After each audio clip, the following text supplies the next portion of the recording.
Kadda man harvest ko, dyan tigulayan ko.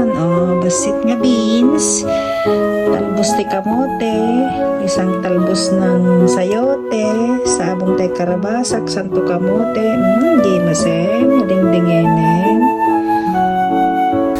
Siyempre lang ang pagluluto ng dinengdeng. Paglulutuin na lang mga gulay.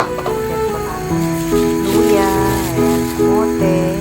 Tapos sunod natin itong frozen na saluyot. Kasi nag-i-stack ako ng saluyot yung frozen ko. And then, pagkatapos niyan, pag kumulo na, lalagyan natin ng bagoong. Tapos yan, nilagay ko na yung prinitong pampano.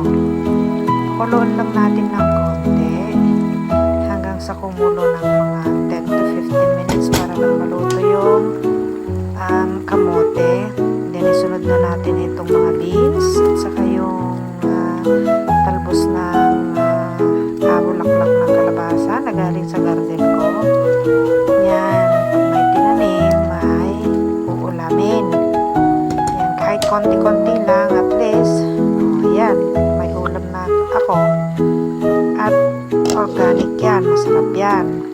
And then after like 10 to 15 minutes again, 10 minutes, ilagay na natin yung talbos ng kamote, talbos ng sayote, at yan, wala, luto na ang sarap ng dinengdeng. Mangantayon karuba. Simple lang, ti Ilocano nga dinengdeng. Paghalo-haluin mo amin idan, no? Tapos ilutom lang 10 to 15 minutes to 20